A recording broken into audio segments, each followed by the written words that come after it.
This listener says, "Sorry for missing you in Birmingham. I'm local to that area, but I was working all day." A few people have said that, which is gutting because that would have made the weekend even better. But it won't be the last time we'll be down there. Hopefully, I know we said about Christmas having a little mini bus, but I'd fucking love to get some sort of fucking like camper van or something like that and just go up and down the fucking country meeting fans. Yeah, that'd be fucking quality. But mate, that'd be sick. I do think it will be a good idea if me and Dan meet up in the future. If we do like a halfway thing where we meet in like Manchester or like Newcastle or something like that, we'll always let people know that we're going before we go. So he wants to just meet up and have a drink, see if anyone turns up. Yeah, be a good thing. Get it while it's free, because when there's enough of you, there'll be tickets. It could be a bad thing. We could get swamped. Yeah, I know. Yeah, can you imagine it'd be like going into the local pub and just being like, a couple people turn up, and then the whole fucking pub's full of bloody. That'd be amazing. I'd cry. Getting kicked out. I would be like my wedding day all over again. It'd be like fucking. I keep making jokes about us being like Penn and Teller, where it's like you just clamp up and say nothing, and I've got to talk like a fucking rabbit to keep everyone entertained. I think I'd be alright as long as I wasn't on stage. Well, that destroys half of our business later on in life, doesn't it? Well, I'll get over it, Dan, if I'm getting paid enough. Anything for money. She says, which leads me to my conundrum. I feel like I'm letting work take over my life a little and not giving much time to myself or partner.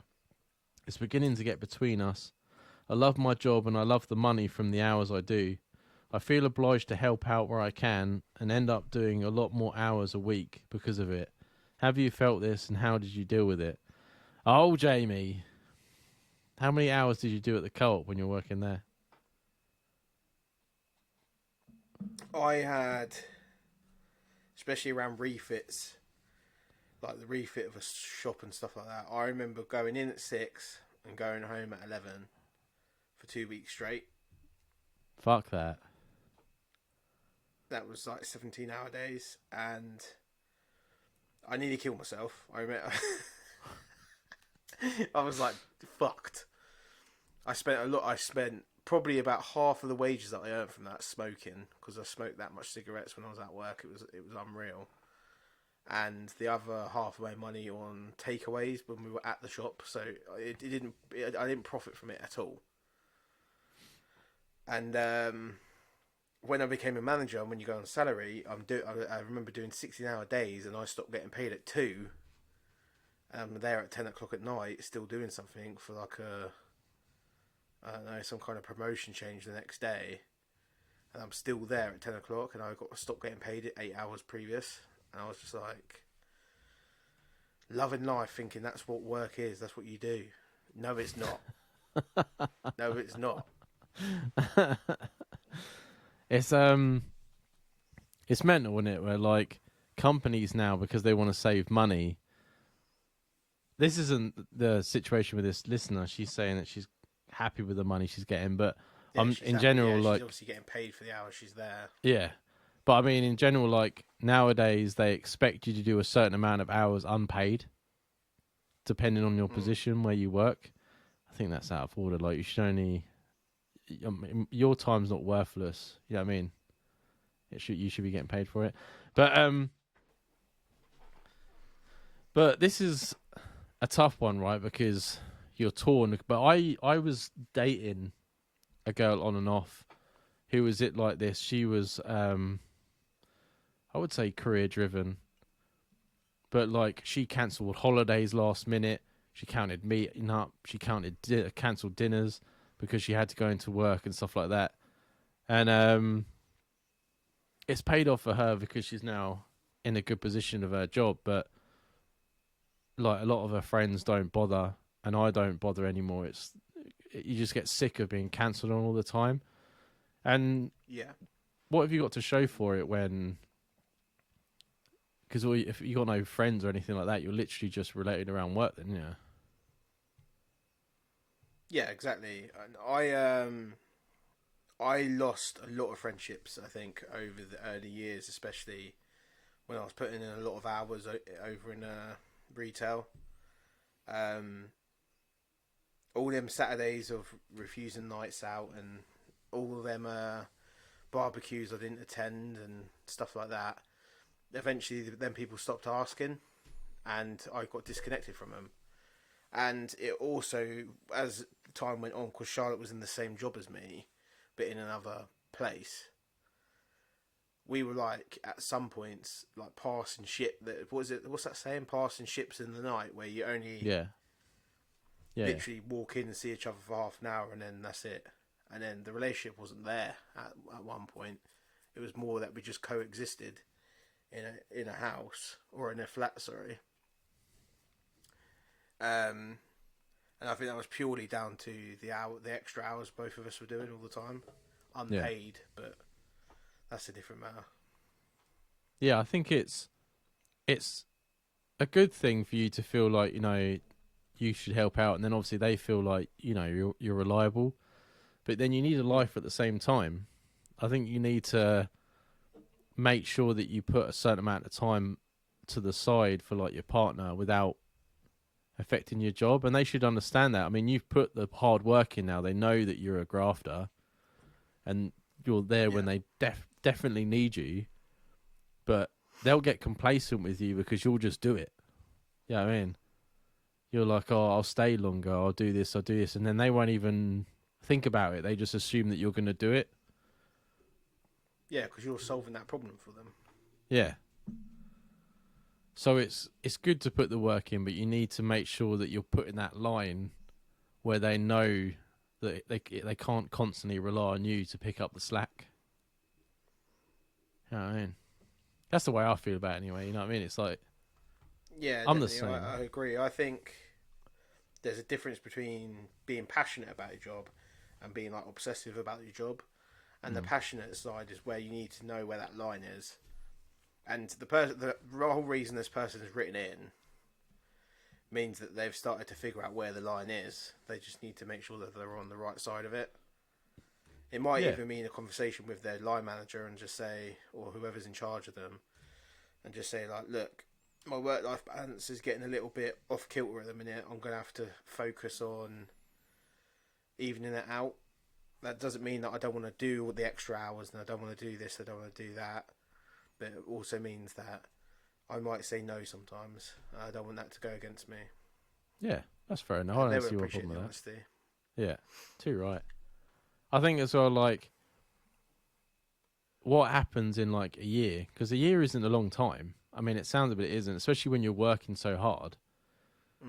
A year goes by. What then? You like suddenly you blink, and maybe your partner's decided that it's not worth it, and then literally all you've got is work. You haven't lived, you haven't been on holiday, you haven't done anything else. You've literally just spent a year just doing that. Yeah, and it's like, what have you got to show for it? That's not life. That's what I mean. They're the ones living, and you're the one doing the work for them. Yeah, exactly. And they're at home enjoying their families, and you're there grafting away. I kind of, my opinion on it changed big time when we both left retail, and I realised how other people were working, and that we were essentially getting mugged off. I kind of realised in myself that life is more about experiences than it is actually like grafting away, squirreling away. If you want like a big career, you've got to go for the big career. You can't do it in a lower end job.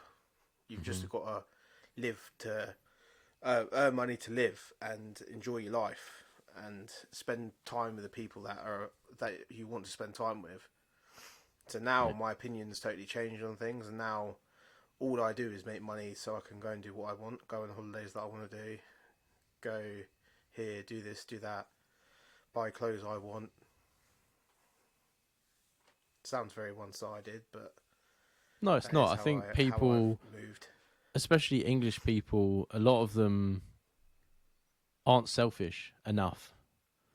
Like, I think like Mm. Americans and that are very much like they'll stand up for themselves and things like that, whereas English people will just sort of take it. They'll work hard, they'll moan about it, but they'll work and they'll put their head down and they'll get on with it.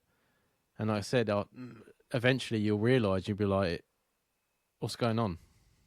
I haven't done any. When I worked in retail and that, obviously I wasn't getting a very good wage and I've been in debt a lot, but it's only recently that when I moved to Scotland and I got myself comfortable and I had a job that didn't take up all my time, I'm like, you know what, I like going out places. I like going on holidays. I like weekends away.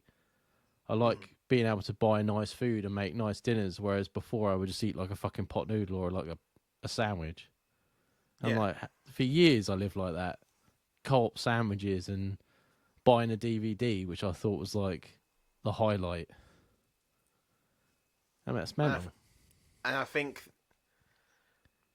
that business in particular, I think they're very good at getting young people to think that is the way that you carry on, and they did it to a whole group of us, and we all were all in that like right mindset that we were doing like really well for ourselves and etc etc, and our jobs meant something. But then when it came to the crunch, they didn't give a fuck.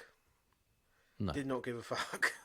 No, I think there's a lot of companies like that, not just within like retail. No. I think a balance is a good thing.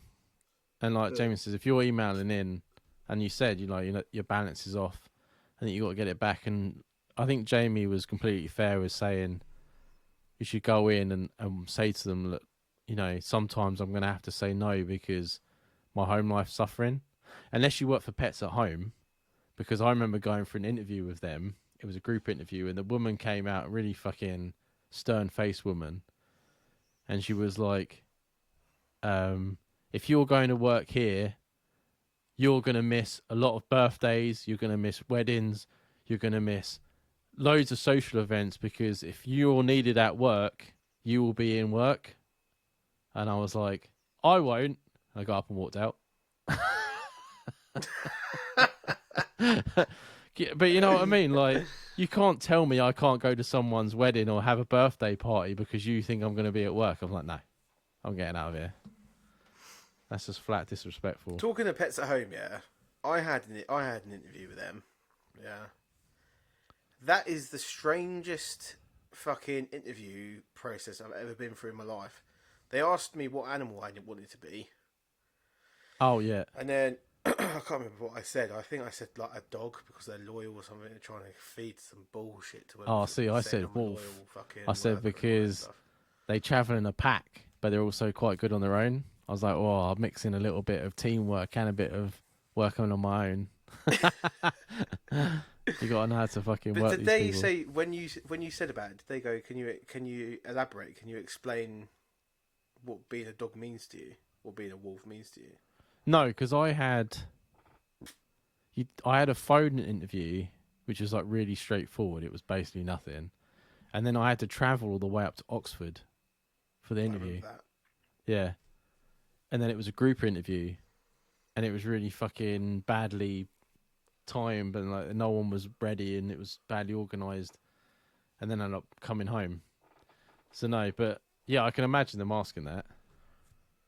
I couldn't believe it. I was sitting there thinking, I ain't got nothing for you. I ain't got nothing to say to that. I ain't got nothing for you.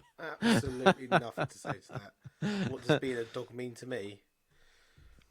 Loyal. That's the only word I had. And I'll sometimes when I'm bored, I'll hump your leg.